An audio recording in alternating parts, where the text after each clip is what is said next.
All right, everyone. Welcome to Radical Roots Podcast. We're gonna do a sound check and just send out the bat signal to the folks who may be interested in watching tonight.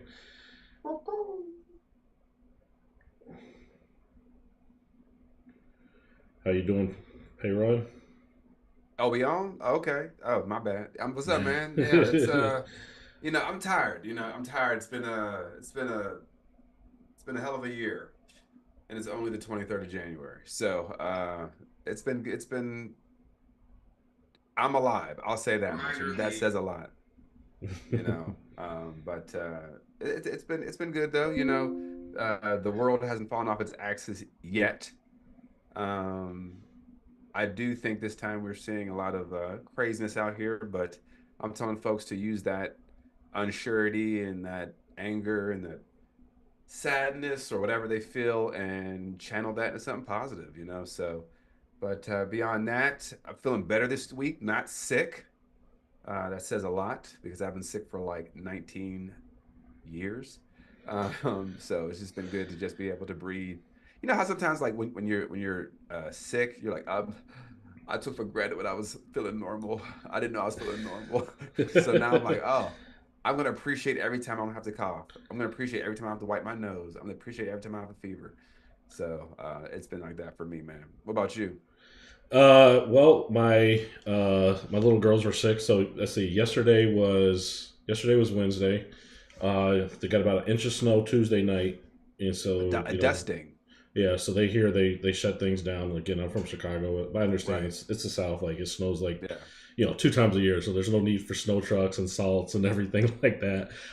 So Tuesday night I saw the snow and it was sticking. So I was like, yeah, there's no way. I mean, it's because it's cold. It's gonna be ice. It's just gonna stick around. So no one's gonna schools are gonna close. So I knew that was coming. They closed schools yesterday. My oldest woke up with a cold and so she was home anyways. And then today they were supposed to go back to daycare, and they both had woke up with a cold or norovirus, whatever Oh seems to yeah. be going around. So yeah, we've been juggling work and watching the kids and whatnot, but they were feeling a little bit better. So hopefully tomorrow they'll feel much better and get back on track.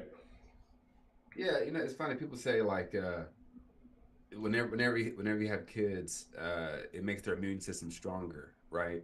Like, well, they need to get sick, because it makes them stronger. But I'm like, well, then why am I still getting sick? Because I've been around a lot longer than them, and they're giving me new stuff, and my immune system's quite weak. It's like Swiss cheese out here. So I don't think that old wives' tale stands the test of time. But folks they like to say things, like to say things, but. Yeah, man. Your boy was on Sirius XM today. I'm out here. I'm out here on these microphones. I'm out here on these mics, dog. Yeah, I heard. So In how'd these that go? streets. It was good though. No, talked to Karen Hunter today. I called in, and it was good. I thought it was like just a question I was going to ask, but that turned to a conversation. And she would kept me on the phone and was like, no, call back in. I want to know what's going on in Union County. Hearing about a black chair, hearing about somebody who's in a rural ruby red area that's actively trying to fight for progressive values and not trying to kowtow or meet in the middle. Honestly, a repressed and retrenched area that doesn't have a political vision to include everybody. And what that means to be progressive in a red area. So we had a good conversation. um, I've heard her talk a few times on her show about trying to trying to find a middle of the road white guy who we can run as a Republican, who's like really progressive, and like that person will like then get in and like do the James Bond and there's Jason Bourne. I was like, the thing here is like half the people here have the name Helms. And I'm like, I'm talking Jesse Just, Helms. And she's mhm. like, oh, Jesse Helms, that's his county. I was like, yeah, this is his county. So he's from here. And they're not all Republicans. There's a few. There's one of the judges here. He's a Democrat from the Helms family, and there's a few other Helms. But point is, it's a tight knit. Even though this is the eighth largest county in the state, it's still a tight knit political power wise net that has not been broken up yet. And And she was like, just don't burn yourself out. And do you have a group of folks out there that you can bring on with you? I was like, I got a few radical roots out there. A few. No, I didn't get a chance to plug the pod. I ain't gonna lie to you. I was driving too. I was like, let me just not kill my son as I'm bringing him home from school. But it was good to talk to someone who has been doing politics for years and talks to folks. She talked to Kamala Harris, Barack Obama, Al Sharpton, folks that have been around for a long time. And for her to want to stay on the phone with me and have a full blown conversation meant a lot. And then she said, call in. And she got my name right, which is very rare. So that was a good sign. So yeah. I'm out here. I'm out here on these microphones. And also, folks who are not watching, I have a new microphone situation here, so I will not be screaming to top my lungs anymore. And you might get these sultry tones. The sound should be better overall for everyone out there listening. And yes. I finally gave in to I would get some better headphones, a little more stylish, but finally gave in to saying like, okay, the speaker and this mic setup is it's more trouble than it's worth. With the folks, echoes if you can't see Rom, he looks like he's working the window at your local Arby's. No, I'm joking. Yeah, you got the little thing up. Yeah, go ahead with your order. Yeah. But yeah, so let's kick it off officially. Yeah. So the Radical Roots podcast, we talk about progress through action, and we have two taglines really. I don't know what to call it. And then Payron, what's the other one you like to say? We reach deep to take us higher, and we are dig deep. We have the roots. We're digging deep. but they also reach. Roots have reach. Yes. I have a hairstyle that is meant to say our hair it reaches deep, brother deep. Anyway, no, I'm your co-host Payron Baxter. Yeah, I'm your co-host, Ram Sandoval. Andrew is stuck at work, so he's been out of town. He was hoping to hop on today, but so it'll be the two of us again tonight. Tonight's episode we called "The Reckoning: Who Leads When Democracy Falters." I think it's fitting for a lot of things that's happening. But we are 649 days until midterms, folks. Hop on today, 600. I mean, that's it. Just 648 sleeps in the wake up. That's all we got left until I don't know. Yes. So the good clock. We should put a little graphic. We'll do that. Add that. But let's see here. So last night I was at. So last night, things. I guess the weather cleared up. I mean, for me, I'm used to it. Like I don't know, but they had. He was in these icy streets. Yeah, I was out there. I went to a Woodson Bradley victory party. I don't know if you're familiar with Woodson Bradley. No, the audience. Woodson Bradley ran for the North Carolina State Senate in District 42, which is in the neighboring Mecklenburg County. It's right next to Union County. It's 2 minutes. I'm 2 minutes from the Mecklenburg. That's how close I am to Mecklenburg. Hence the MacDems he's shirt. Wearing his traitorous shirt, folks. His traitorous shirt. If you can't see, he's wearing a MacDem shirt like a traitor. But so when I moved here, shortly thereafter, obviously Kamala Harris announced that she was running. I had already, like I mentioned before on this podcast, I had planned to get involved because after I had actually researched before moving here, what the politics were. But once we put it down, I'm like, all right, okay, this Mo Green versus Michelle Mara. Yeah, I forgot her. I'm glad to have forgotten her name. But I didn't know who Mo Green was. But my mom was like, Michelle Morrow. That's that nut that said, hang Obama, publicly execute Barack Obama, Joe Biden, Roy Cooper, the governor, and I said, all right, well, and this is for public school, public instruction, so I'm like, I got to get involved with that. Got 2 kids, not gonna mess around with that. And then this Mark Robinson character. And so I knew who Roy Cooper was, and I was like, oh man, because I knew he was liked, and I was like, oh, he's at the end of his term, that's not no good. So I was planning to get involved, but once Kamala Harris announced, I was locked in. I went out there, canvassed for my first time. My first canvass was in Mecklenburg, and they gave me a stack of candidates, and so Woodson Bradley was one of them. Nicole Sidman was the other, who I'd also like. I didn't know who she was until like the guy I was canvassing with was like, yeah, like Trisha Cotham, she ran as a Democrat and then switched as soon as she got into office. And I knew who that was too, because I would just pay attention, and so I was like, "Oh man, like this is ridiculous." So the first time And I'm out there, and Trisha made national news too. That's probably why too. yeah, cause they're all kind of crazy. So, anyways, uh, I was canvassing and door knock and learned who these candidates were, and I'd canvassed quite a few times in both Mecklenburg, Union County, and I had one opportunity to go to a canvass where it was at a volunteer's house, and Woodson Bradley was there, Nicole Sidman was there, Josh Stein was there, so I got to meet all those folks and actually talk to Nice. Woodson. But Woodson was, so I don't know if people know, but she won her seat by about a little over 200 votes. So election night, it was even closer than that. I think it was like 20 something votes. She was up.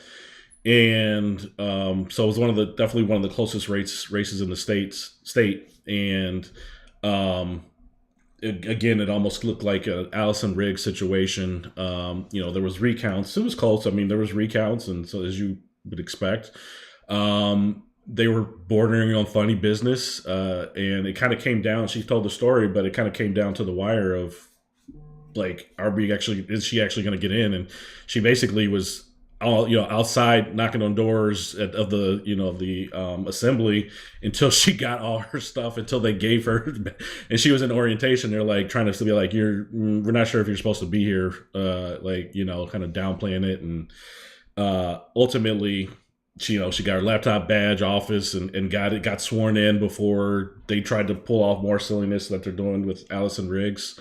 And so, it was, that kind of a bright spot. And, for me, for the canvassing and knowing 200, votes, obviously it was a collective effort, but like any one person could say like they literally made the difference. Cause a lot of people didn't really know who they don't know who the local candidates are. There's a lot more conversation that happens around local candidates than, everyone knew who Harris and Trump were. Like, I'm just kind of talking to people who've already most people have their mind made up.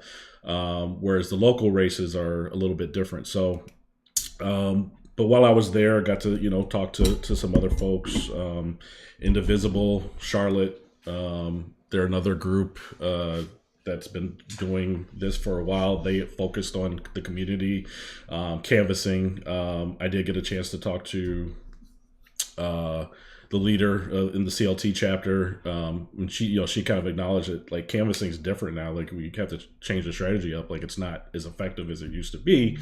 So I'm looking forward to that. They have an event tomorrow on Saturday, for anyone that's interested. And as I mentioned before, people who are looking for something to get involved with, find some causes that are important to you. Indivisible is something that's very active in the city from what I've seen. Not even just the city, but the surrounding counties. So, and yeah, I met like Pasta Pull-Ups Politics. I don't know if you know who she is.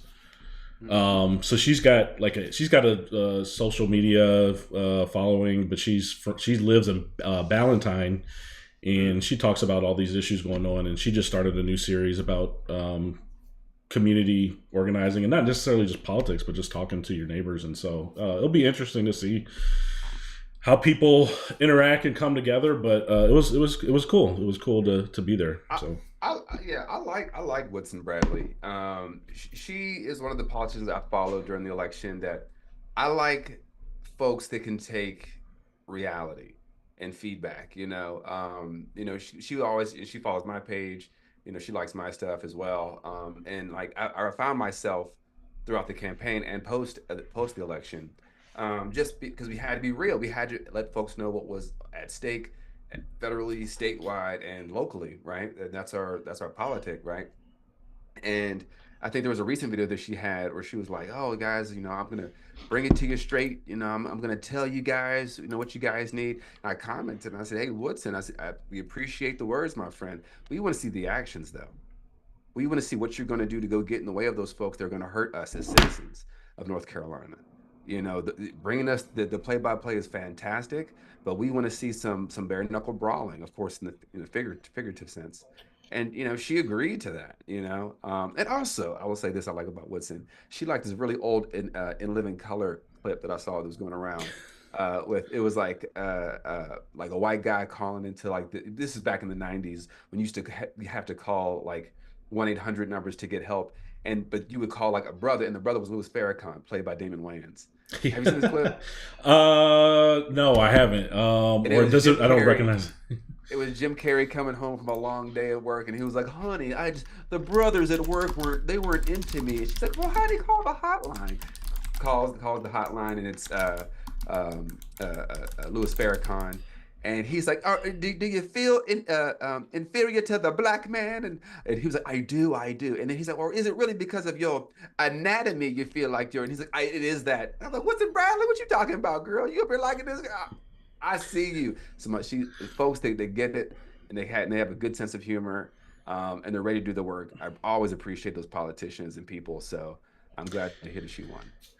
Yeah, for sure. And I think she could have, waited for somebody to hold her hand to the assembly, and waited for somebody to say, "Oh, here's your roll out the red carpet, and here's your office." But she was there sleeping. She like. The way she had to get sworn in it was like we got to get this through. Yeah, exactly. Like by any means necessary, right? So that hustle. And I think that's going to be necessary. What we want to see. She also has an Instagram that's worth following because she's in the assembly and she's telling people like, here's what's going on. Just so you know, here's what happened today. Here's what they're trying to do to Allison Riggs. So I think it's going to be good to get that information straight from the source because a lot of people just don't pay attention to like what's happening in this state because it's. A lot of times it's not like digestible. Like no one wants to listen to. Well, first off, the news isn't covering it that much because unless it's something big happening, and it's not in like a format that's like. But if you give it to it like the 2025 format of social media, I think people pay a little more attention, and that's information they want. They're not going to be watching C-SPAN, but I think it's big right now for a lot of. Citizens, voters, folks that are interested in politics. I think they want to see folks that are going to fight for them. Mm-hmm. I mean, it's great. I love it. We'll see, but these are not our friends. I mean, not in the bad way, but these are our politicians. These are our elected officials and the folks that are on our ostensible team that are not actively trying to dismantle democracy. It's our job to hold them to account, So let's be agreeable, let's be positive, but let's also hold them to account, right? Because there's folks' lives on the line, and folks want to see that you're going to fight, and we have a big branding problem in the Democratic Party right now with that we're too busy trying to be agreeable, and folks, dare I say, a lot of folks are over that. And I'm going to use the one not analogy, but the one moment when Joe Biden called the Republican Party, back when he was still the president, when he called the Republican Party semi-fascist, his poll numbers soared after that. Yeah, and he was only half right because he said semi. And if he would have been like, "Yeah, this is a fascist party," I mean, people would have fell out of their seats. But of course, that went away after that. That was maybe 2022, I believe. But yeah, we're in that moment now. Folks want to see again, not actual bare knuckle fighting, but get in the way. Let's see what you got. Yeah, for sure. And I even said last night, everyone in this room is not going to agree on everything, right? So, no. But 2 years from now is like, or not even 2 years, it's election every year. But let's figure out what the messaging is. Let's figure out where we are common. What's the common ground? And you always talk about, well, Democrats need to figure out the message, right? And so I think Democrats need to figure out who they are. Yeah, that's the problem. You can't be the party of we're not those guys. Well, now's the time to figure it out because right. After primaries, if you have a D next to you, I saw a D next to you, I'm voting for you probably, most likely. I up until I was unaffiliated till 2 weeks ago, I said let me go ahead and switch this to Democrat because. To one of the things we want to talk about is like who are the next leaders, right? Like I don't think there's a revolution that's going to start rise from the ashes this time around because there's no person doing that. So the revolution, in my opinion, if it's going to happen, and revolution is a very strong word, but like if it's going to happen, it's going to be through the Democratic Party, and it needs to be through the Democratic Party if we actually want to win this thing and get things back to. Not even get things back to where they were. I mean, a revolution is not getting things back to where they were. I think I was in a state of delusion after the election of like, no one wants a revolution. We just got to get back to like how it was. But at the, like my view on that has changed. Is like this is the time for Change, something progress. that's similar to a revolution. Draw your line in the sand. We're in that moment, and the idea of a revolution. What's at the bottom will then go to the top, right? That's a revolution, right? When things are at the bottom, and what's at the top goes to the bottom. I think I was telling you last week or last time we talked. I'm reading the second book of Octavia Butler, Parable of the Talents, and she's talking about. Or there's a line in there where she talks about the phoenix. The people love to talk about the phoenix rising from the ashes, right? We've heard that quote so many times about we're gonna rise again like the phoenix. She said, but you have to remember, before the phoenix rises from the ashes, you have to burn first, and that's a part that people forget. It does have to burn. It doesn't mean have to actually physically burn, but we have to burn old ideologies, old leadership, old ways of doing things, old ways of thinking. And then if we are serious about that, we can rise from the ashes. Yeah, that's a good point about burning down. A lot of people forget about that. I'm familiar with it. Yeah, I'm pretty familiar with that one. But so what else we got? Well, so who are the leaders? One of the things you said that sat with me for since I think you first said it.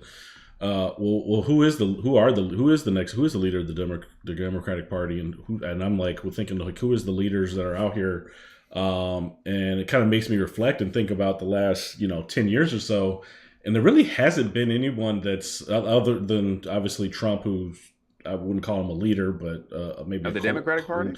Yeah, no, I'm just saying in general, like out there, like no, there is no one person or somebody who's like probably since Barack Obama within the Democratic Party, right? Or even I would even say that there hasn't been that type of energy since Bernie Sanders. And I'm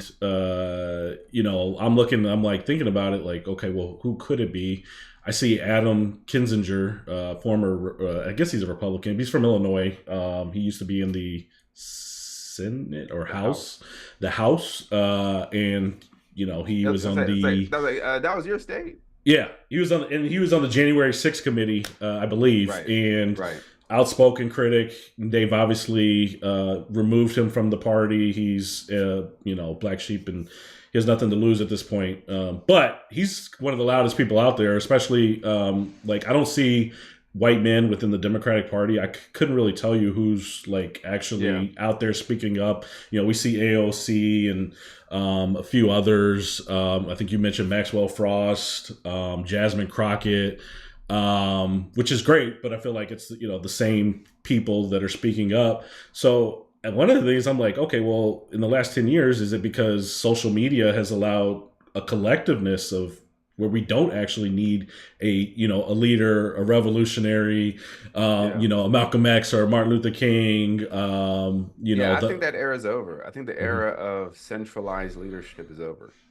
Mm-hmm. I think, to your point, the introduction of social media and the democratization of information has really allowed people to have their own voice and realize that their perspective and opinions is just as valid as the person who's in a tailored suit and expensive shoes that goes on MSNBC, CNN, or Fox News.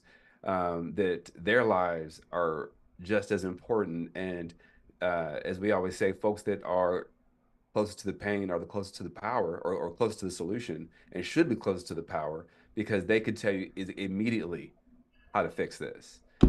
So I think that is a benefit of the social media era, But of course, we live in an era now where, Elon Musk owns X, Mark Zuckerberg, bent the knee. We have the owner of the LA Times, stopping their editorial board, Jeff Bezos, repealing stuff for their editorial board as well. So we have, I always tell folks, our oppressors are communicating with one another. Mm-hmm. We should be doing the same thing, right? But folks are too, I don't get into politics. Well, you know who is? The folks that want to control your information, which therefore control your reality, control your health, control your education, control your ability to protect yourself. They're all talking to one another. They're all on the same group chat. And y'all up here talking about stuff. I don't get into that. Good. That's exactly where they want you. So yeah, I don't think there is a centralized. I think we need to be careful. In my personal opinion, push back on you, brother. Mm-hmm. I don't think Adam Kinzinger is a good guy. And what I mean by that is like I think he's anti-Trump, but I don't think he's pro-democracy. This is someone who also voted against the Voting Rights Act every single time. He was in Congress for almost a decade.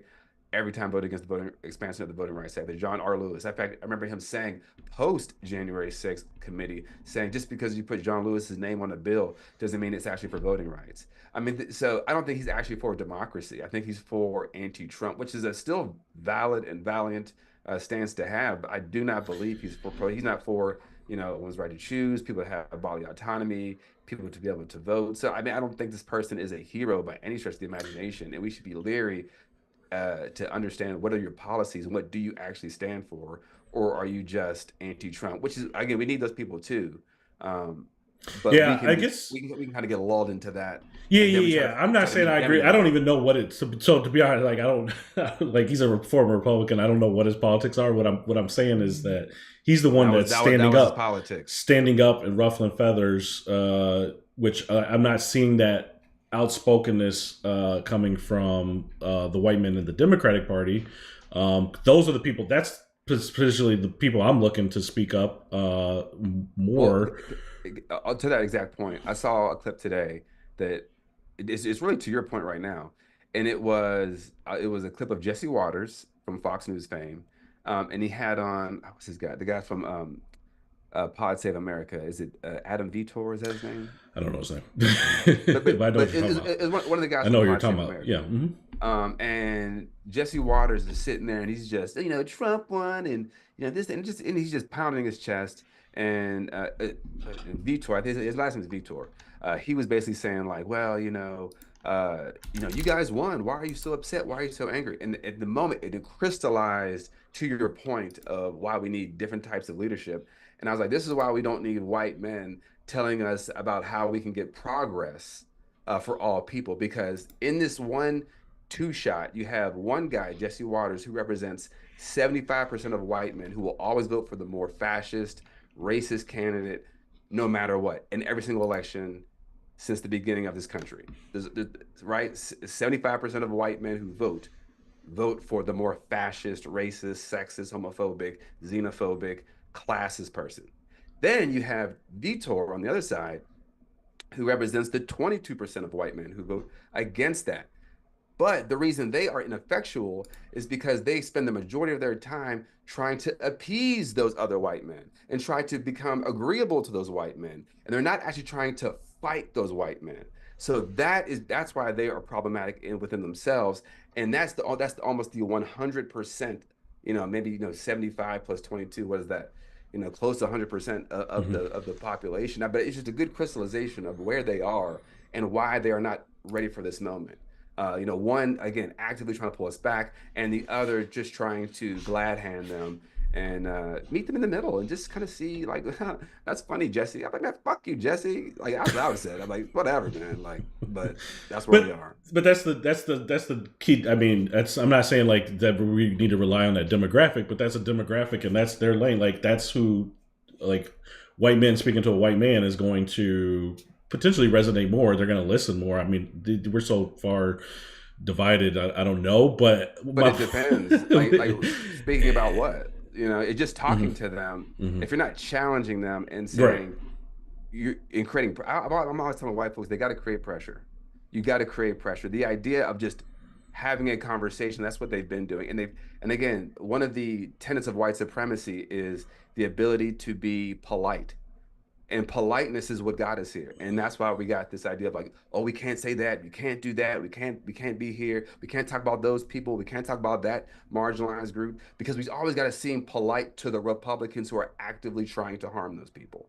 And that's exactly what I saw in that two shot. And Jesse or Vitor was not sitting there trying to push back and challenge. He was just trying to be agreeable. And he was trying to maybe a few barbs, but it's still not like, you are a threat. You, Jesse, are a threat.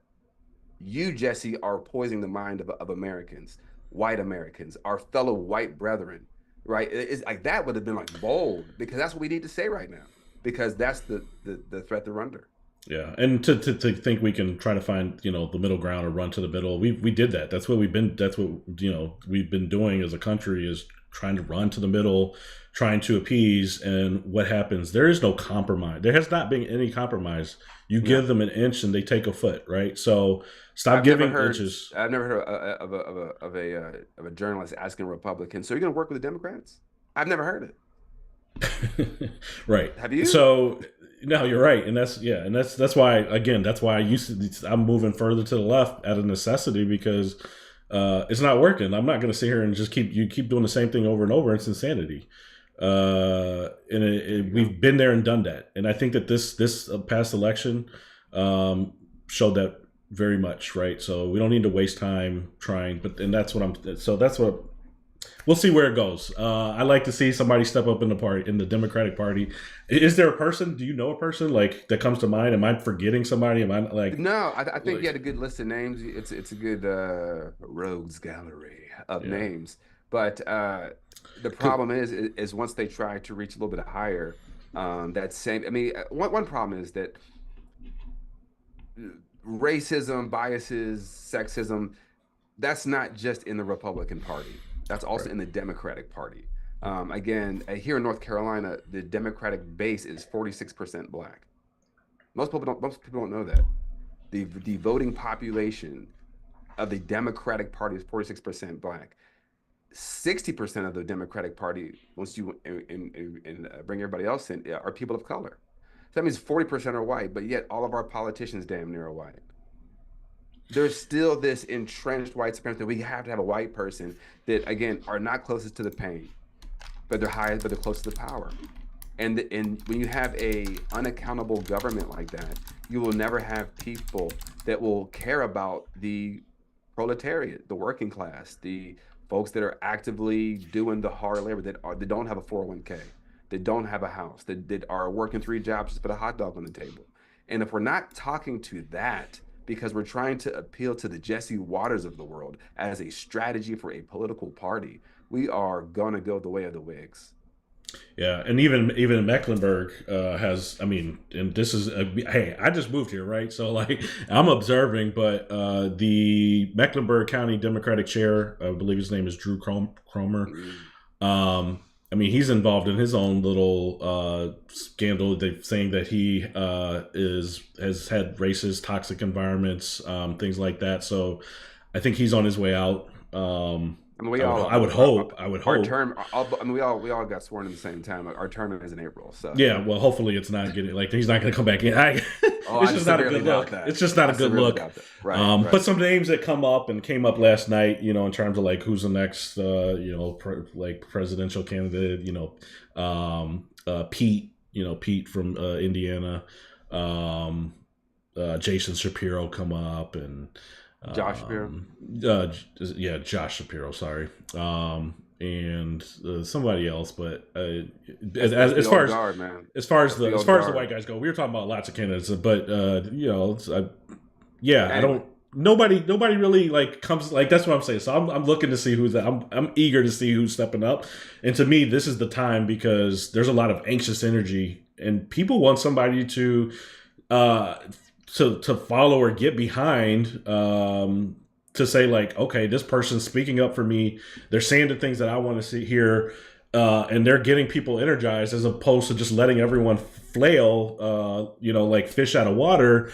Right. Trying to figure out what to do, like where to turn to. Like, do I turn to the news? Do I go to do I see a therapist? Like, what am I supposed to be doing right now? You know what I mean? Well, I think people, they're looking for someone that stands for something. And right now, the party doesn't. And again, I'm a chair, but you got to be real about it. The party does not stand for anything. We could have all of these resolutions and party platforms, but if the party, when they get in front of a microphone, is not saying those things, if they're not defending those people and making principled stances, no matter if they're alone, no matter if the Republicans are going to demonize whatever you say, then and we're going to get into this in a second, but like the rolling back of civil rights, where are the Democrats at?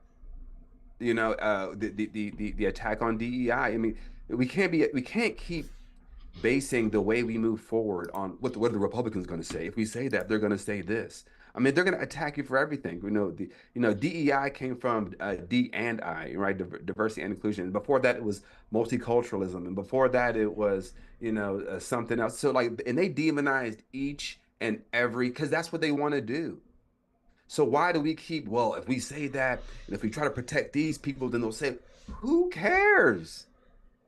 Because what's happening at the exact same time is we're trying to come up with a poll tested and peer reviewed, what's the groups of people that get together? Focus group. Focus group.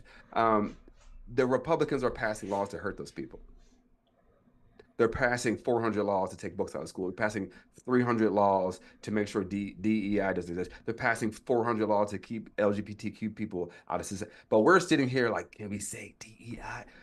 And while they're actively passing laws and hurting people getting shot in schools, and can we say should be gun safety, or is it gun suppress? It's like we are so data point driven as a party that it's a paralysis via proceduralism, and that is going to kill us all.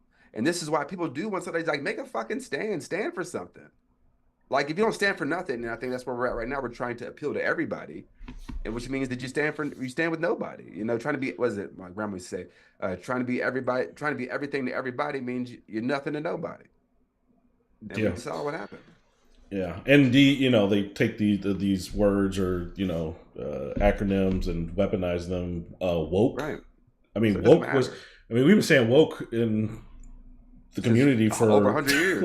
I feel like that's just something that's always been said.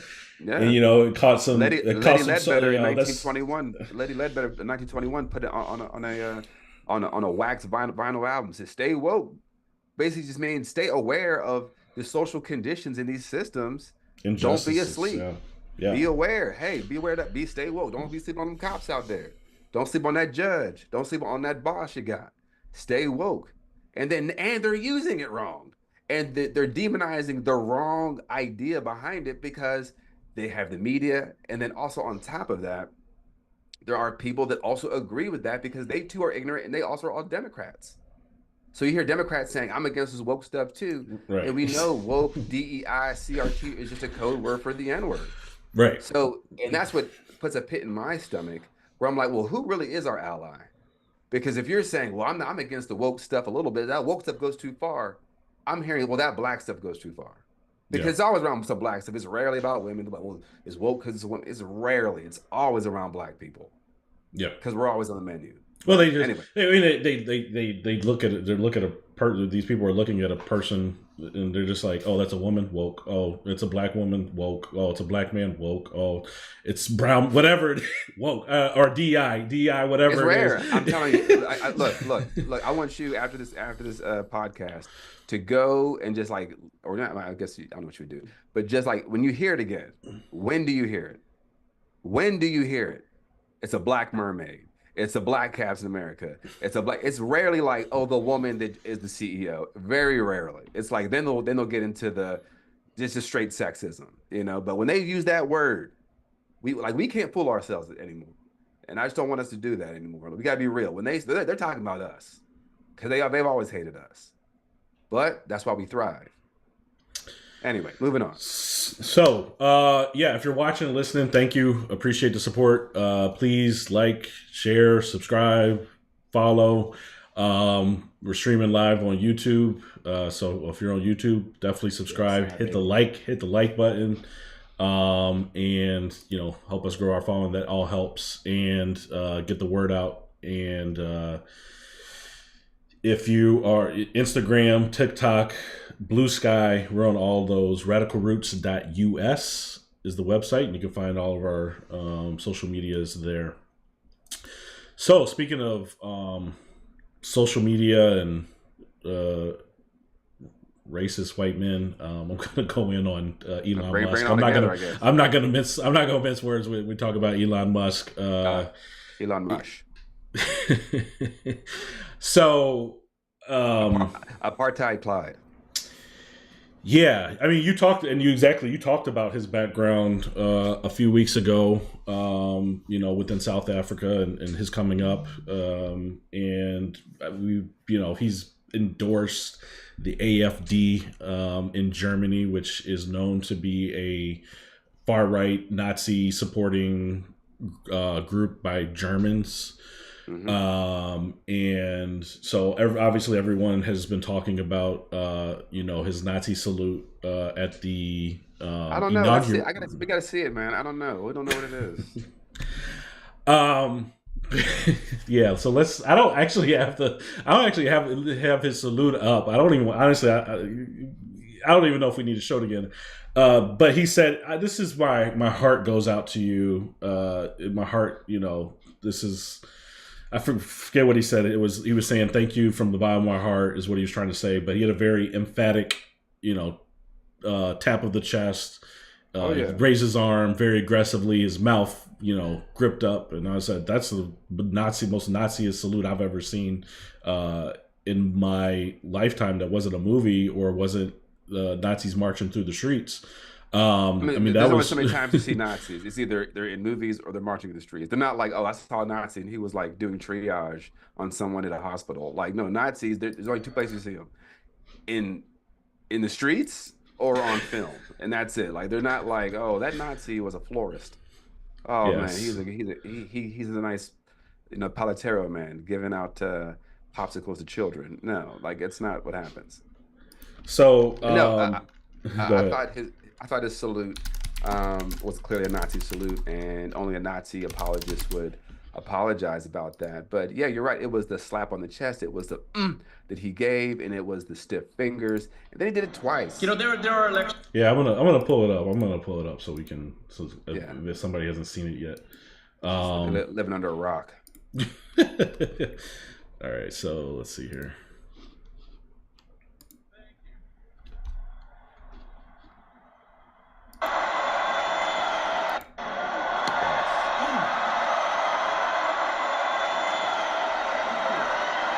My heart goes out to you. My heart goes out to you. So, and that's what they're focusing on. Same way, like with January 6th, when Trump was like peaceful, patriotically. It's like, well, dude, shut up. So here's another video of him doing "My Heart Goes Out to You." This is how he. Okay.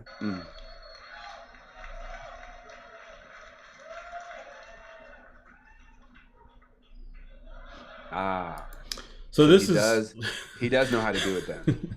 So anyone telling you, like, anyone that's denying it, they're gaslighting you, they're lying, or they're Nazi sympathizer. They're somewhere on the spectrum of a racist, because I don't know how people can even look at this and deny it. It happened on Inauguration Day. It happened after the Inauguration Day. You never see anything like this from this man in his entire lifetime, or at least in public recently.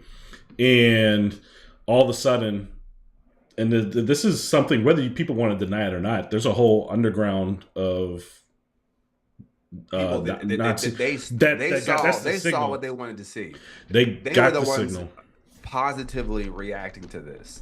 And folks are telling you, oh, no, it's not on television. Well, guess what? Nick Fuentes was like, oh, man, that was a great Sig Heil. That was he just right there. Now, if Nick Fuentes, who is a self-proclaimed neo-Nazi, says that was a perfectly executed Sig Heil double time, I don't really care what Mika Brzezinski says or Chris Cuomo says, because he was doubling down on Twitter last night. And folks were just, either they were blue check Trumpers on Twitter/X, or was the three of us who were just not blue checks like Chris.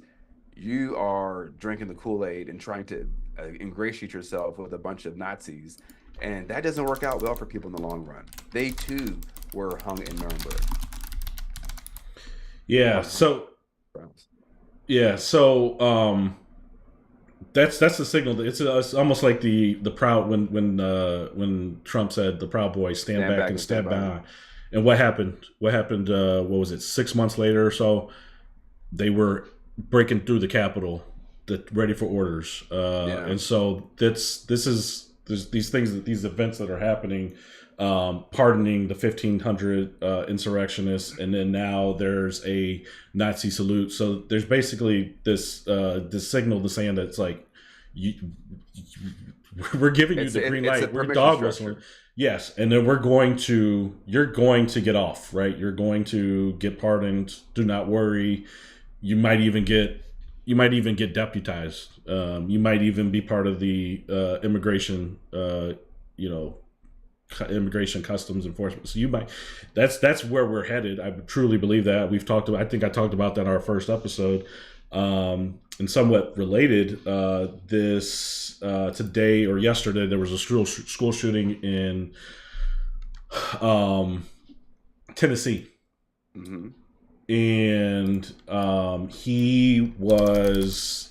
It turns out there was this black 17-year-old. Yep.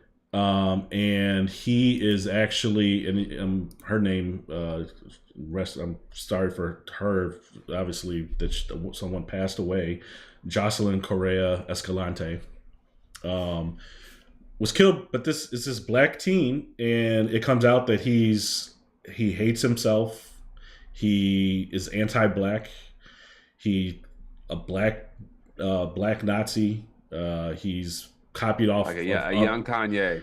Copied off other shooters who had white nationalist ties, throwing up white power signs, all kinds of paraphernalia.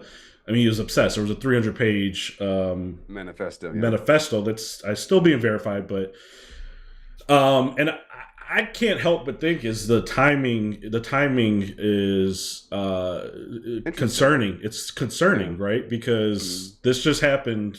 And I'm not saying it's related, because kids shoot shootings in schools are come every week. It's American.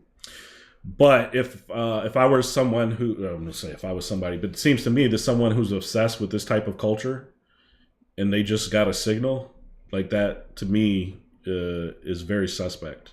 I'm ready to go right now. Well, I mean, and also too, this is why it's important that we must shame this shit.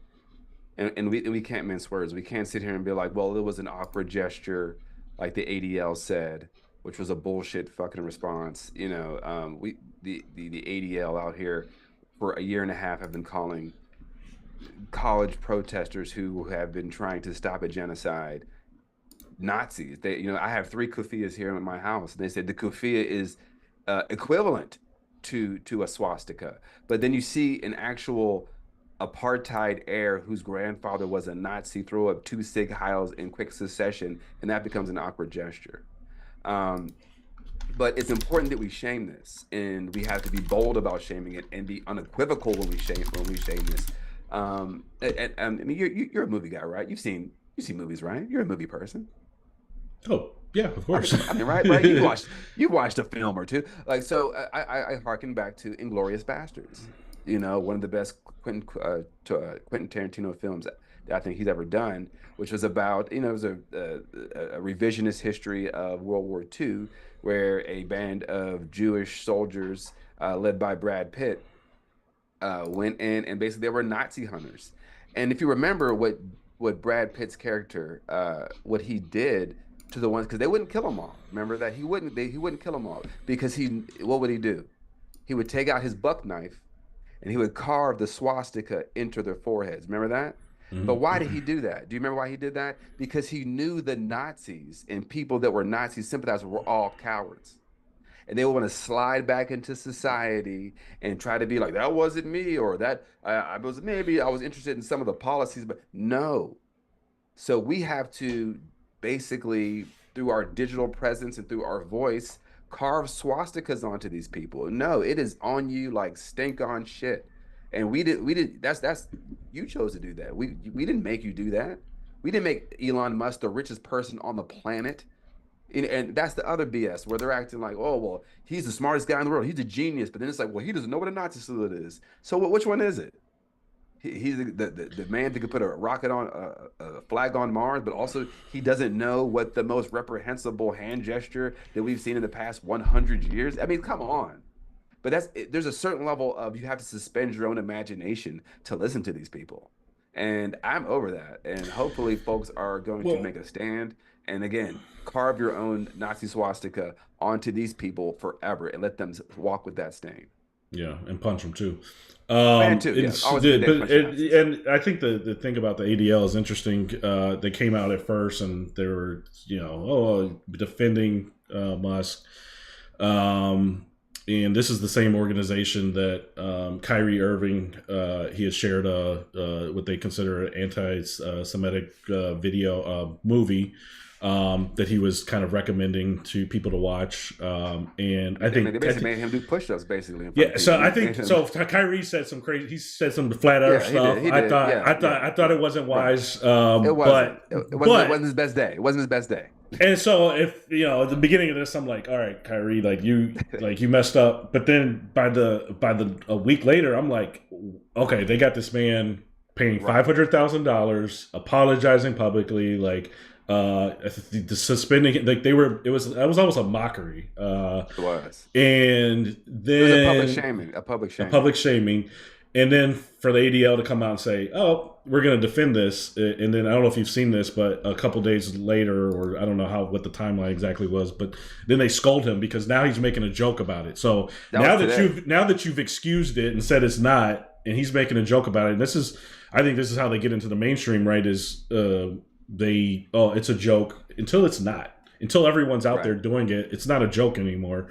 But he's over here joking about the Holocaust. He's joking about Nazis and it's all a game. But this is fuel for that underground, and they're trying to bring this underground to the mainstream. This is the slippery slope, Rom. This is the slippery slope that when we knew it was BS when they were calling a bunch of black and brown people anti-Semites over the past year and a half. One, because I've always tried to remind people, America itself has a shame as it relates to the Holocaust, right? Joe Biden, he's an ardent Zionist, which we know, but it's because Joe Biden's older than the state of Israel. I like to remind people, he's older than the state of Israel. So all this 3,000 years bullshit. Joe Biden, Joseph Robinette Biden Jr. is older than the state of Israel.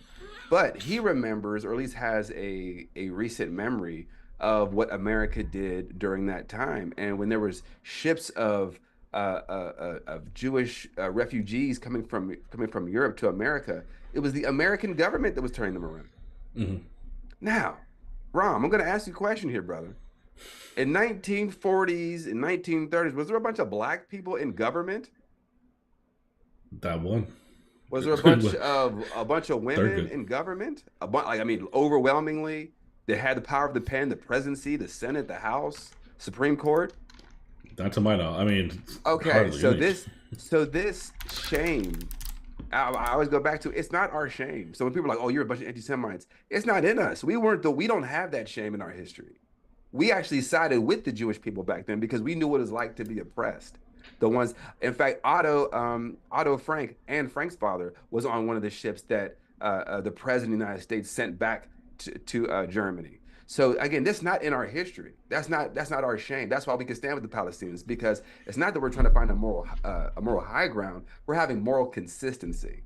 And this is where I'm trying to push people. Don't try to have a moral high ground with people. Have moral consistency. If you're going to call out genocide under Joe Biden, you got to call out, don't start calling out now just under Trump because it's a Republican. You have a moral consistency, not a moral high ground. And that's been, again, another pox on the Democratic Party and that previous campaign. But the ADL, and just one last quick piece here. We can't forget that the Nazis and the Zionists have always been in league together. Theodore Herzl, he was the founder of Zionism, said in the 1800s, one day the anti-Semite will be our best friends and the anti-Semitic nations will be our allies. So he said that knowing that it is putting his own people in peril. He knew what Adolf Hitler was doing because he needed that to be a reason because the same reason Hitler wanted the Jews to leave Germany, the Zionists wanted to use that as a reasoning for say, well, hey, we too need to leave, right? We need to leave. Let's work together and create this problem, and say we got to go, guys, and then we can have our own state. But it'll be a nationalist state. And there was plenty of Nazis. It's called the Havana Doctrine. They brought Nazis to help set up Israel. Operation Paperclip. We brought Nazis here, and in fact, the creator of NASA for the United States government was, yes, a member of the Third Reich. Now, if we don't know that history, because we want to imagine World War II as we were the heroes, instead of realizing that we were one of the villains of World War II, and we wanted to almost scapegoat the specific German Nazis, but to allow the Nazis globally to thrive. Argentina, Uruguay, Chile, America. We had one of the largest Nazi contingencies in the world in America. I'm sure you see the pictures of Madison Square Garden. So that history of the Zionists also being allied with the Nazis or the anti-Semites is very, very old, and it dates back to the founding of Zionism in the late 1800s. Dropping that knowledge, and I think a lot of those things. I mean, some of those things is the first time I'm even like connecting those dots. But they don't teach us in schools. They don't teach it. I mean, they haven't been teaching it. They didn't teach it when I went through schools. They weren't teaching it in. Me neither. I don't know if they were at some point they started. There was like these woke history books or something that you would think that they just started breaking out like all the knowledge, because I had to learn a lot of this stuff in college on my own, and it should make us mad that we don't know this stuff. Like, and it's not just German history, but of course it's our own history. Like, again, we were taught as Black kids that our history starts with as slaves, as a noun, as a thing, a pencil or a stapler, right? A thing. A slave is not. They're not. They were enslaved.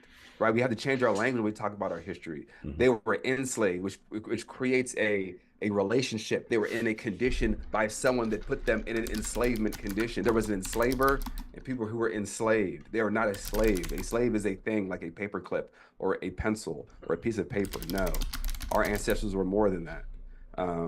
But yeah, I mean, it's not that whoops, we forgot that, dude. All of this is purposeful. There's a reason why, because it helps shape the national body politic and the national view of itself as national perspective that needs to be proud of itself, because we're a patriarchal country. And one thing about patriarchy is that it always cares about the opinions of other people. This is why you hear politicians say all the time, we're the laughing stock of other countries, or we're the envy of other countries. Who gives a shit what other countries think if I'm enslaved? Who gives a shit if they're laughing at us if I can't eat here, or we have the highest homeless rate, or we have the highest infant mortality rate? We can't keep our babies alive here. Who cares if they're laughing at us? We need to focus on what's happening here. And that is because we have a patriarchal mindset that is really rooted in our laws and our standards as a society. Absolutely. And when you don't know your history, you allow history to repeat itself, and there's a lot of parallels happening right now. And even the Holocaust I believe started off as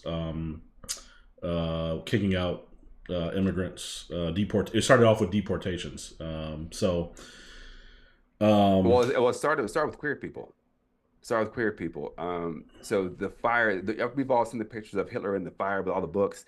That was those were books from the library of folks like Magnus Hirschfeld, who actually ran one of the first queer and actually had a transgender clinic in the 1930s. And he was helping people learn about themselves. That history all got erased in that moment because we didn't have computers back then. And they burned it. And this is why we're just now kind of re-seeing trans people, because folks have had to relearn about themselves and get put back into academia after almost 100 years. So it always starts on the fringes, right? Because Hitler said these folks were freaks, they're socially and sexually depraved. And if you were a good Christian, you would allow them to be kicked out of society. Very similar to now, right? And then it became the political dissidents to Adolf Hitler. Then it became the folks that were the rabble rousers who were trying to subvert Hitler. And then it became the Jews, because they had to condition the society to accept camps and accept mass death. And ours is a little bit different here, but we had to accept mass death here. What happened? COVID, right? Mass disability, mass death, mass unemployment. Who is deserved? Who's undeserved?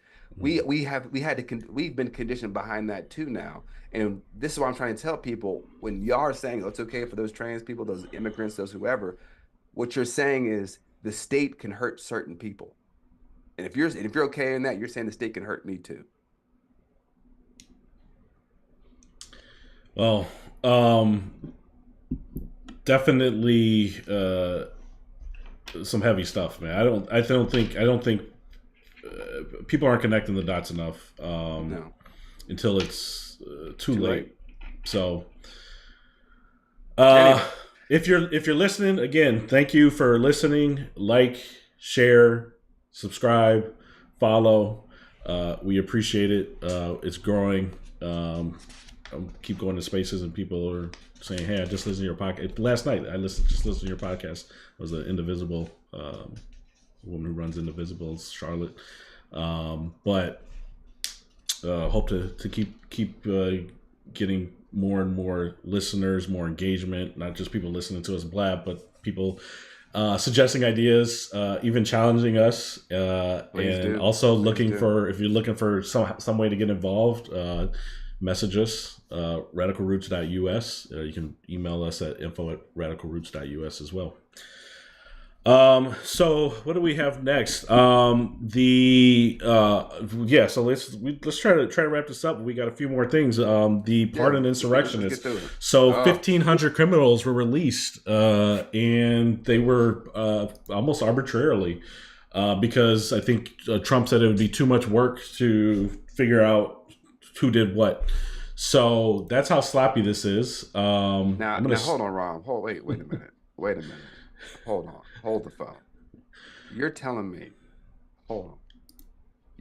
out of your mouth that Donald Trump just pardoned 1,500 and commuted the sentence of 14 Antifa BLM people?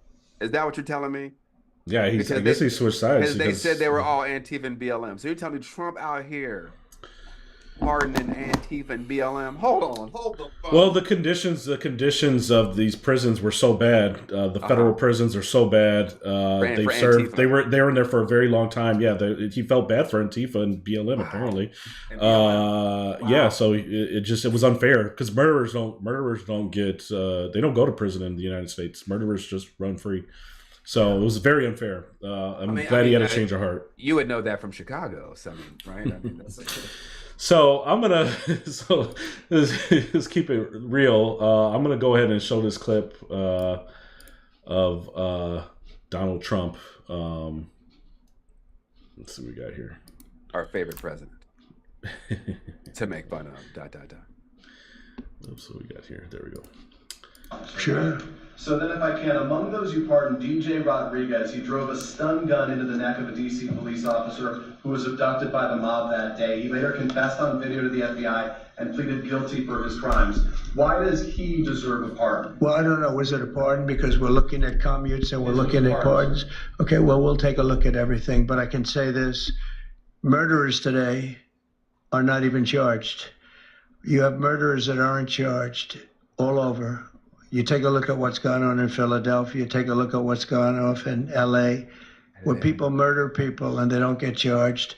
These people have already served years in prison, and they've served them viciously. It's a disgusting prison. It's been... How do you serve to assault a police officer? Sure. How do you serve something viciously? I guess the gays would say, you could serve a look viciously, but how do you serve prison time viciously?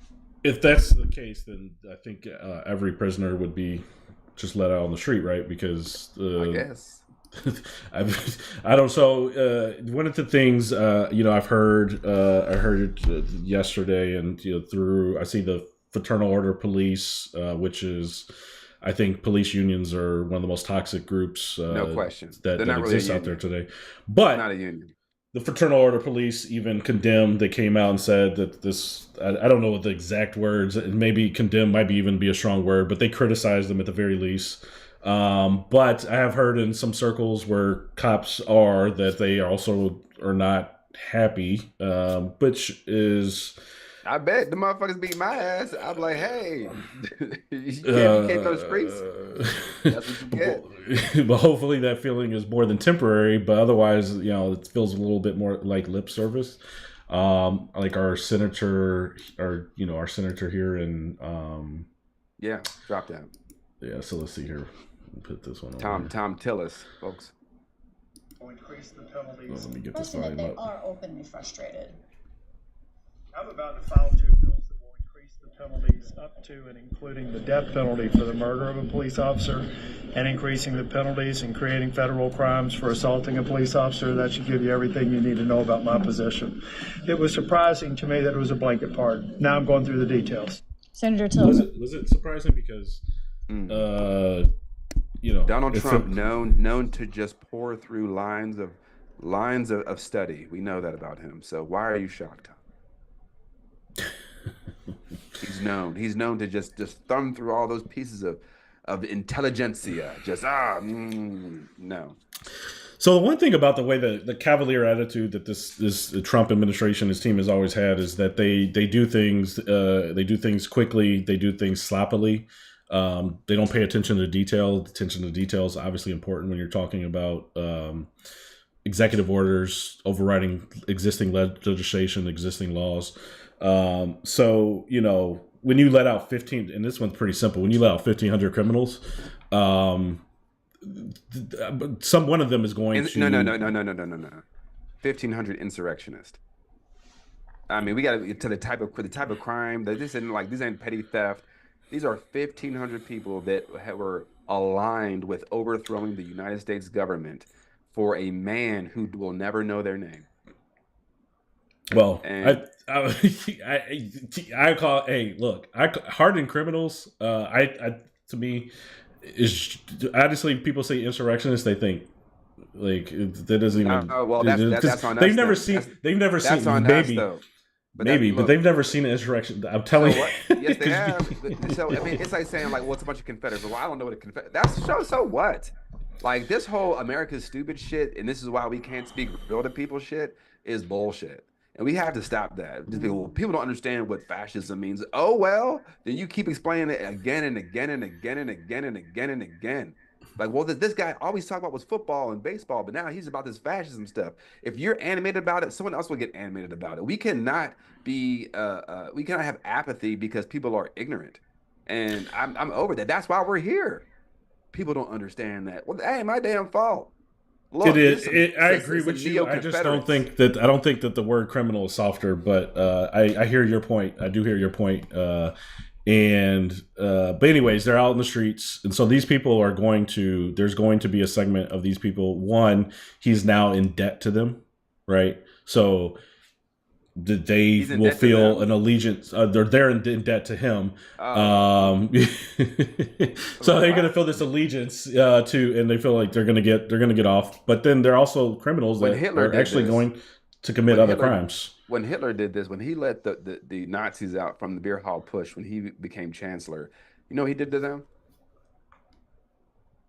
He took their guns and killed some of them because he knew how dangerous they were. Wow, I didn't know that. Yeah. So but the thing is but that's what they don't. If you don't know history, you think, well, that's my guy, that's my boy. Now I don't know if Trump's going to do that, but he's been pretty tight to the playbook so far.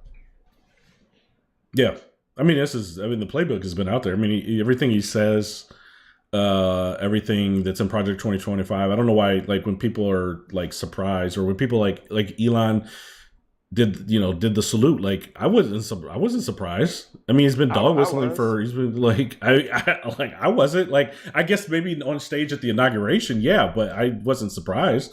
I wasn't surprised to see Trump pardon 1,500 people. I don't know why Tom Tillis would be. I was. Why would you? Why? Well, I mean, as Toni Morrison said, I will never go numb to injustice. I will never go numb to racism and to violence. I will always be shocked by it. I will always allow it to shock me because it'll shock me into action. Because the examiner, you're like, of course. I'm not saying you, but I've seen a lot of people have said that. Of course he's going to do this. Well, this is what they voted for. Of course he said that. Be shocked every single time. I guess the shocking part for me was that he was saying it and then we voted for it. Like the shocking part was when he was saying it. When we as an Americans or America, 29% of Americans voted for Donald Trump. Good point. But then now that's somehow a mandate. But that's where my shock was. I'm like still kind of like, okay, well, this is what you're asking for. So I guess little by little we'll see people. I don't know if we'll see people regret their decision. I have no idea what these people are thinking, but unfortunately, that's As people like to say, oh, they're voting against their self-interest. And I'm not trying to remind people, what if white supremacy is their best interest in their minds? Like, what if that is? Like, and it's hard for us to get there. But we can't forget this country was built on white supremacy. Its laws were shaped by white supremacy. It is still, we talk about the Democratic Party and the way we're able to find leadership, it's still shaped by white supremacy, right? Like, no matter how progressive, no matter how awesome Pete Buttigieg is, he will still be considered more legitimate than insert amazing black man. And Barack Obama had to be that fantastic. You'll hear people say, well, there was these Bush voters to Obama, and then Obama to Trump, and Trump to Biden. But it's not that Obama got people to see past racism. It's just that Obama was so amazing. Some people stowed and stymied their own racism and still voted for the guy. That's what it was. They were still a racist. They were like, but I like what he's saying because he's talking about the system and he wants to fix that system. But when you're in a neoliberal system, and I think I talked about this before, but like where Joe Biden couldn't really attack the neoliberal system because he helped build that neoliberal system. He helped build mass incarceration. He helped build, 100 to 1 crack cocaine to powder form. He'd helped build that whole engine. So it's hard to attack it, and your hands all over it. Your fingerprints are all over it. So now, to your point of leadership, we need people to speak truth to power, and damn what these people who don't know, because I'm trying to inform you because I love you, and not this mealy mouth pitter pat type of love, but what James Baldwin said: if I love you, it is my duty to show you things that your eyes do not see. And if that makes you uncomfortable, good, sit with that. It doesn't mean I hate you. I never said I hate you. I love you much as my human brother or sister. But you have to know the truth. You have to know the truth. So and if you recall, this party was the Party of Law and Order in 2016. 2016 is that was their slogan: Party of Law and Order. Cops, cops, cops, cops, cops. Crime and punishment. Pro cops. Mm-hmm. When was the last time you saw cops getting beat down on national television, like fully catching a beat down, like actually losing a battle? A battle. The fact you use the word battle is funny. I've never seen cops battle, even like Ferguson and things like that. Like cops were like getting the squabble up. They was just fighting a little bit. No, but that was a medieval. And they said, Michael Fanone said it was like medieval fighting those folks, right? Yeah, let me play a clip from Michael Fanone. He was one of the cops that was attacked, protecting the Capitol with his own gun, protecting the Capitol, and really left out to dry.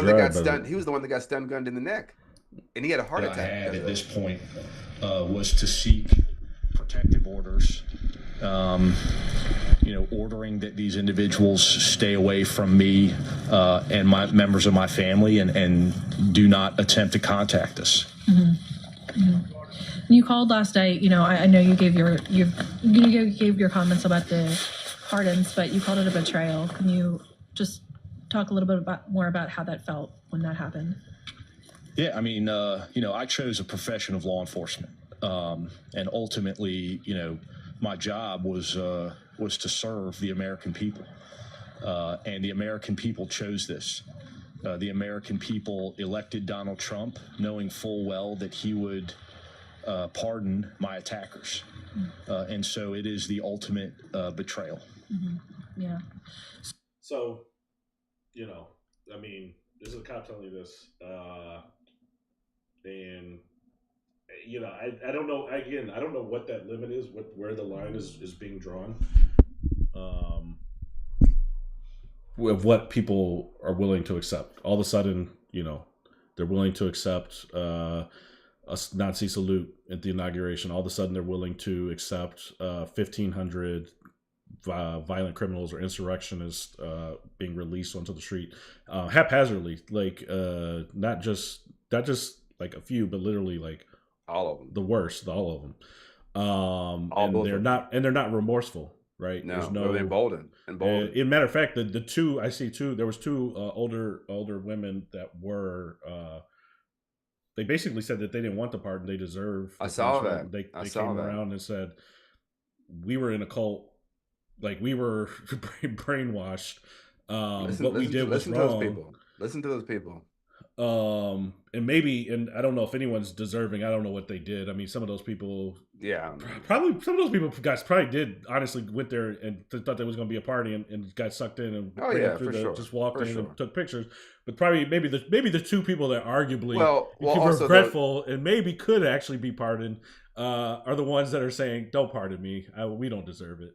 The Capitol was closed to the public.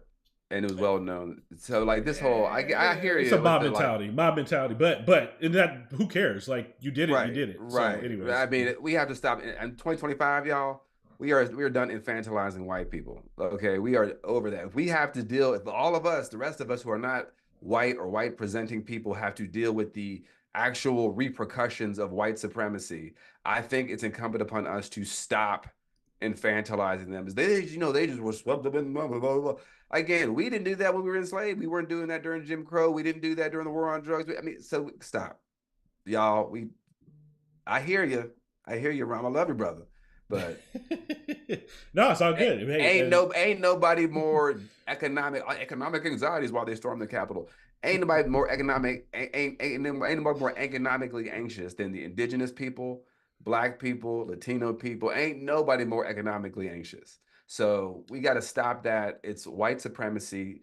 There's a certain way they want this country to look. They felt like Trump promised them that. They were sold the lie of the big lie.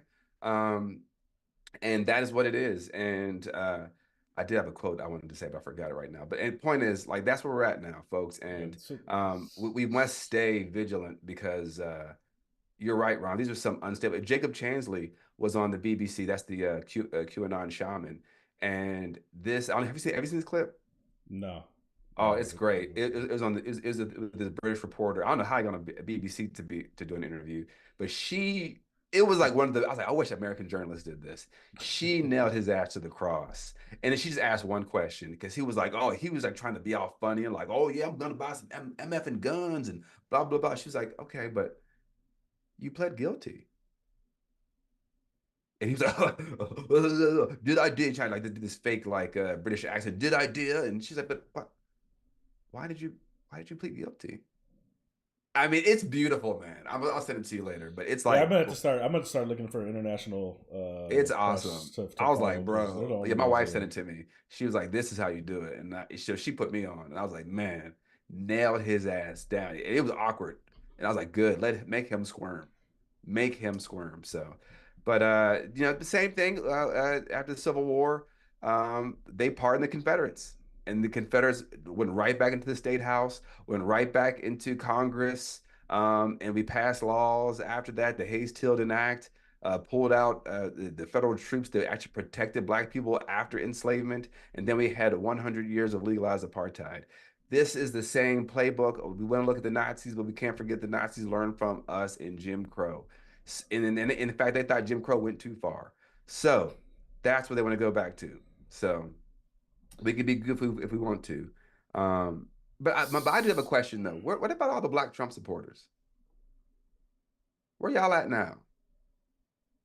He's revoking civil rights. He's letting out a bunch of white supremacists. You said he ain't know nothing about Project 2025.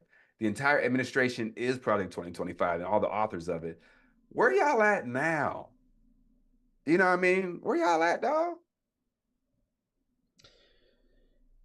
Yeah, I'd love to know. I'd love to have maybe should we have one on the show? You got some in your circle? I have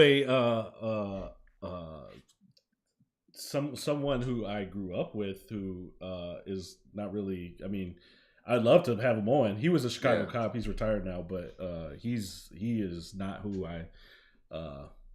I mean, I guess I really didn't know. I was young, but like he's out there, but he doesn't say anything. He doesn't say anything like lately. Like I just want to hear he'll still like some he'll still like some obscure posts.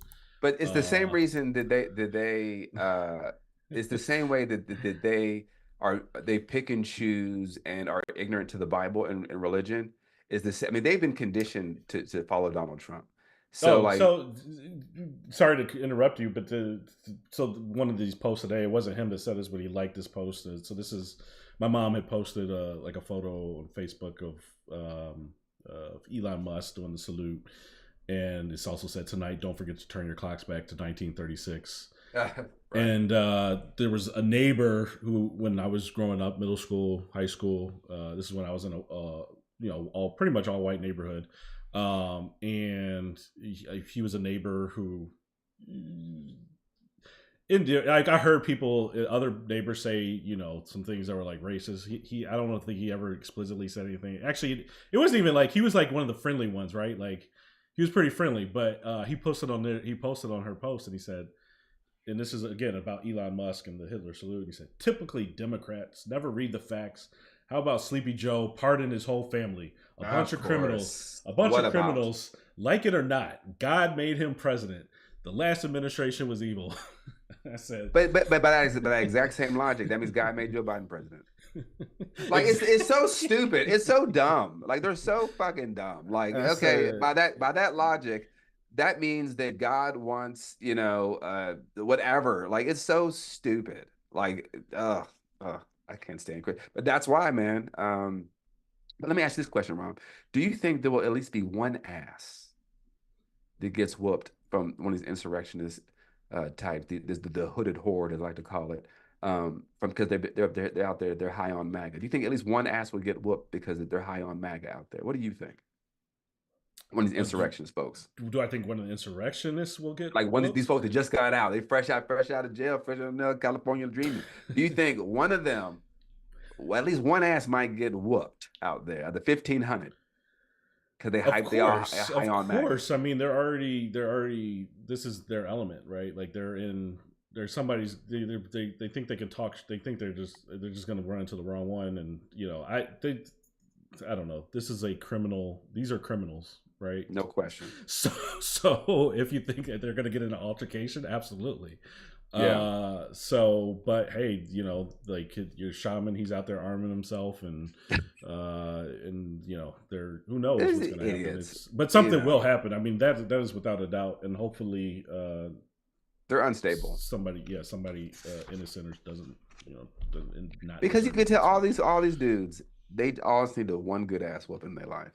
These are guys that they're all hopped up on the mob mentality of a white mob mentality. That right, the same ones that burned down Tulsa and burned down Rosewood and burned down Wilmington. There's a certain level of like that's not in us. We weren't doing that as Black people because we just wanted to survive. We wanted to exist and see our kids grow up.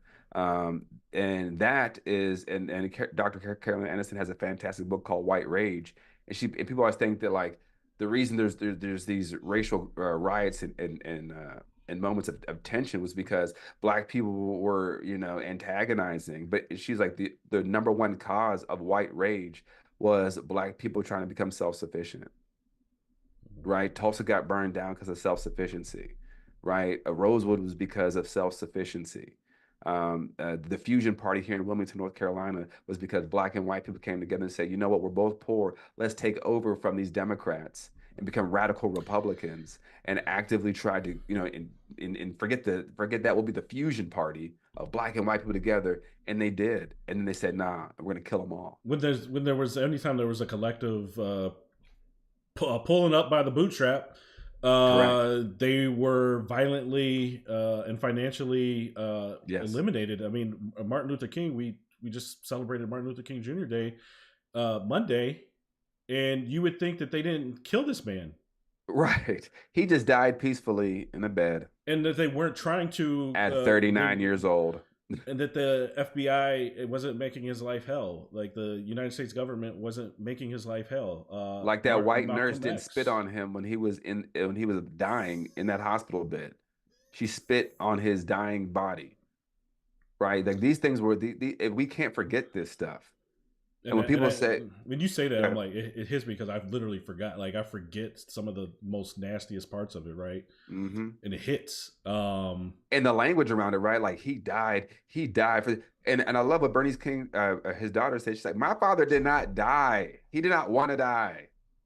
He was killed like by the state. He was basically deemed a terrorist by the same government, the same people that are quoting him, the content of your character, and the same people that were the children or the grandchildren, people that killed my father.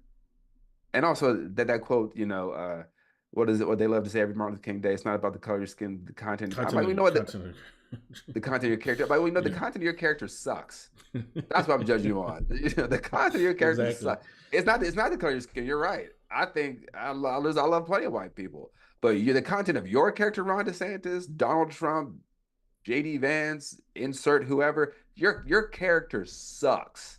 And I'm telling you, it sucks. And that's how we got to be, man. Not this whole like, well, my partners across the aisle because someone voted for them. Fuck them too.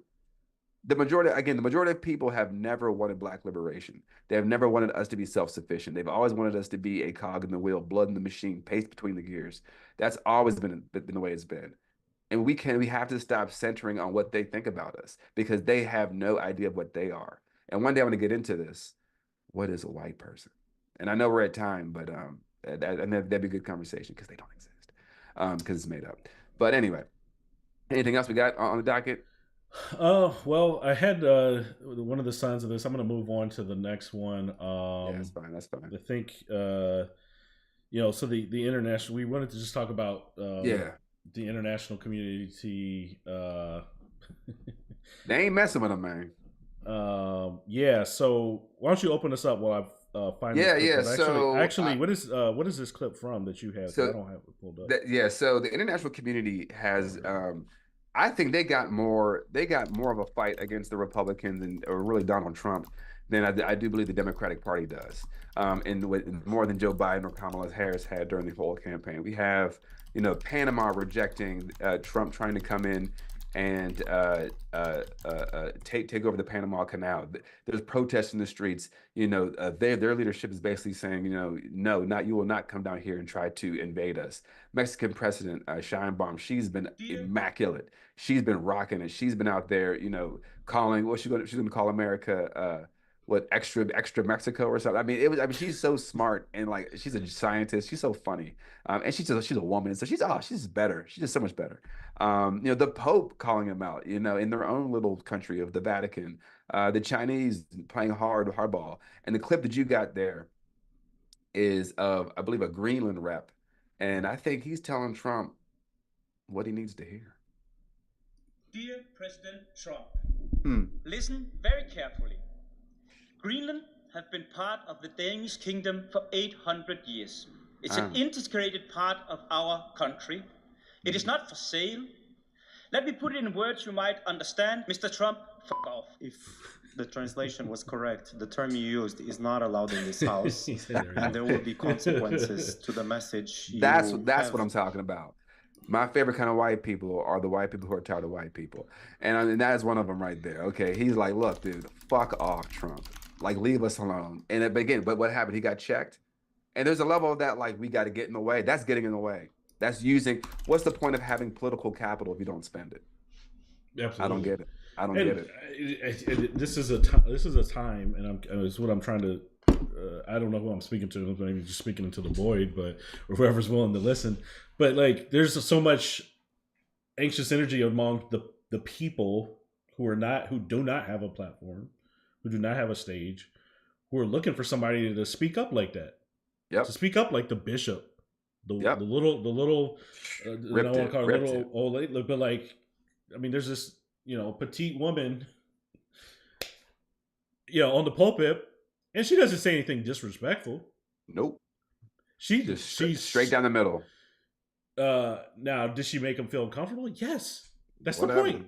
That's how it's supposed to be. That's what because what she's telling him is she's putting Jesus and Christianity in his face. Yeah. And reminding him. And because we think, oh, we're like, for anybody who thinks they're a saint, they're not. But she's putting it in his face, and she's putting the mirror up to him. Yep. Of course he feels uncomfortable. Yep. Of course he's not going to like it. We know he's not going to like it.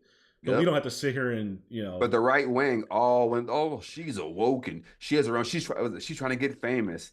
And I saw this picture that I loved. At the top, it's mega pastor Joel Osteen. It said, "In a world full of Joel Osteens, be a Bishop Marianne Budd." I love that. I love that. These mega pastors, they're dipped in glitter. And remember, Joel Osteen found like $400,000 on a wall in one of his bathrooms. Remember that a couple of years ago? It's like, these people are corrupt. These people are as wrong as two left shoes. And we're up here acting like, oh, he's this because he's thumping the Bible. Dude, man, I know you're a believer. I am an atheist. So I always try to show people like this has always been used to control us as especially oppressed people. But I really liked, as an atheist, I was totally like on side of Bishop Marion Budd. I'm like, that's exact, because the thing about conservatives, they actually hate Jesus. No, they hate Jesus. They pick him they pick and choose what they. No. They hate Jesus. I'm very clear about that. Like, they you would think so. If his name wasn't Jesus, they hate him. The only thing they like is the name Jesus. Not even that. I'm ready to hear this. This is my theory. This is my theory that has only been proven true a million times. They hate Jesus because they hate the way he lived. He cared about the marginalized. He flipped over the table with the capitalists, right? The money changers in the temple. Jesus cared about the poor. He cared about the sick. He cared about the prostitutes. Those would be considered sexual deviants in a white supremacist capitalist society. What they love is Old Testament God.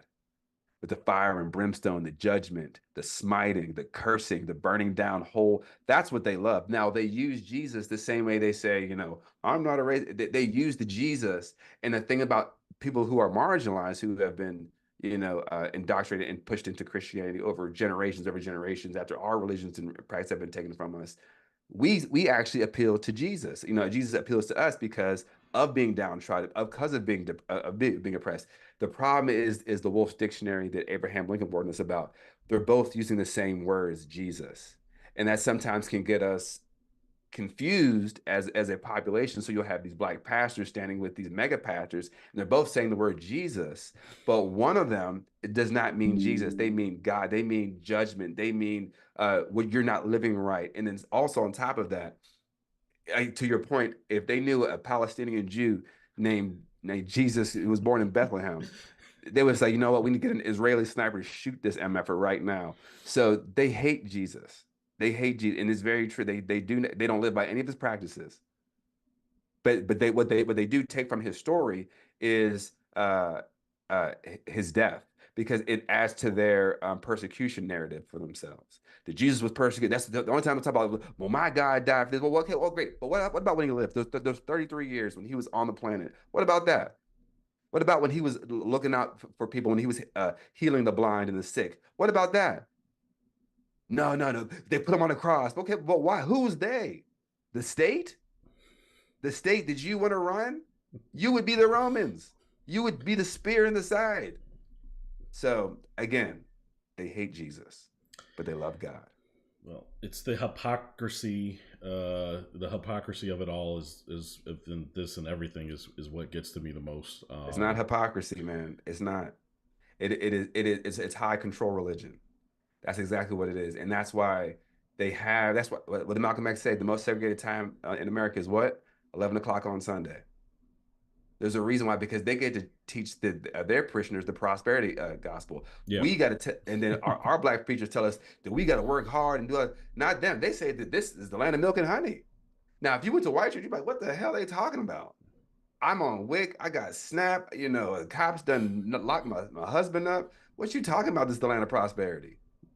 That's why they hate Jesus, but they love God. Wrong. We're at time, brother. We're at an hour and a half. We're at time. We got a lot in tonight. Oh my God. CTAs, call to actions. What do we got, brother? Again, follow subscribe, like. Oh no, I mean share. I mean, what you got for the people, man? What you got to fill their heart, brother? What you got for them to do? You got the Mac Dem shirt on as a trader. So what you got going on? Be a trader the whole life? What you got? Hey, find me a union. I haven't seen a Union County Democrat shirt. They're not as cool. I don't they're think not, we. They're not that, like that's probably like that nice, breathable, stretchable. We got the thick gilding, so you don't want those. If you Union County can donate so that they can buy shirts. No, I'm kidding. Nobody. That's true. That's for later on. But yeah. we're I'm on the border of Mecklenburg. I'm in Mecklenburg a lot. Union County, wherever you're at. We wanted to, when we started this podcast, we're saying we're at a Union County. We're in a red county. And I think there's other red counties and red states, and there's people need something to look forward to get involved with, turn this anxious energy into action. So again, I always say find 2 or 3 causes that are near and dear to you that you care about, and find where they're at in the community, not necessarily just some national online thing. That's good too, don't get me wrong. But I think people have to get back into the community to feel connected, right? We came out of COVID. We were locked up in COVID for a while. We're now in this era of like social media is under threat, if you want to call it that. The algorithm, you would be a slave to the algorithm. So you got to get out and do something and turn that into action. And I think it's going to become more clear what the action actually is and what we're doing. But and I think even just having have your friends over, go over to your neighbor's house and have a drink and talk, bring up poke the bear a little bit, and even if they're not, they don't have to be Republicans, even Democrats, like or independents, like, hey, well, what are you doing? Oh, well, here, come along to this thing, check it out. I did that earlier today in our Facebook group. There was some white women, they're talking about, we're tired, like we're exhausted and just got tuned out. And I let them know, I said, hey, and they actually reappropriated a post from a Black woman who was talking about, taking some time and rest. I said, hey, Lovey here in this post wasn't talking to white women. She was talking to Black women tonight, because again, we already live shorter lives. We already deal with that. We all thought we were on the same page, and we're actually finding out we're on our own. So please, you don't be so steeped in the media. And they were like, oh, what do you mean, blah blah blah. And I said, listen, everything isn't for y'all. Everything isn't for y'all, right? So there's a level of like, you gotta have those hard conversations, man. And I had the hard conversation, but guess what? It ended positively. They were able to understand where I was coming from. They were able to understand their own privilege. They're like, you know what? Yes, just because my doctor said I'm stressed, it's the same doctor that would prescribe me pain meds, but not give a Black person pain meds because of medical racism, that they believe that Black people don't feel as much pain. So it's very important that we push back. And at the end of one of the conversations, I said, hey, take our conversation today, and go to your family and friend circles and be the drop in the water that turns into ripples, and those ripples will turn into waves, and those waves can turn into a tsunami. Right? Like, but it starts somewhere, and make it start with you. Be the change. Be the change you want to see, and don't be afraid of that. And sometimes you will be alone, but as Martin Luther King said, as we talk about him, it's always the right time to do the right thing. So I want folks to just take, his dream and his messages, and his strength with you throughout this year. My call to action is, I want folks to think about where they live, and do you know what it means to run that, right? Think about your street, your block. Like if I said, hey, Mr. Person, Mrs. Person, them a person. If I gave you a street, how would you run that? If I said, you're the mayor of this street, who's going to do trash collection? Who's going to do power? Then you start realizing how these systems are starting to work together, and you start realizing, okay, am I getting taken advantage of, or are people getting taken advantage of it? And those could be your causes, to your point, Ron. And the only thing I would probably add to your point would be like, I wouldn't even go as high to say you need 2 or 3 causes. Just pick one. But that's enough. And I guarantee you, if you just pick one cause and run full speed ahead into it, you'll see how it's interconnected into everything else. And you'll realize that we are in a bigger fight than we ever thought of. So, I mean, and also 2 or 3 can be a lot to just juggle with Yeah, life. you're right. You're right. But I you mean- know, we were talking about if you people are trying to keep up with 200 executive orders. Right. But Right. we got to stay sane. I think that's sound advice that to. you gave there. So, Got to. thank you, everyone. Good night. We appreciate you. Again, like, share, follow, subscribe. All appreciated. Until next time, you'll probably see us on Sunday. On I'm Sunday. sure a lot will happen, and In 3 days. yep, 649 days, folks, until midterms. Yep. All right, y'all. Peace.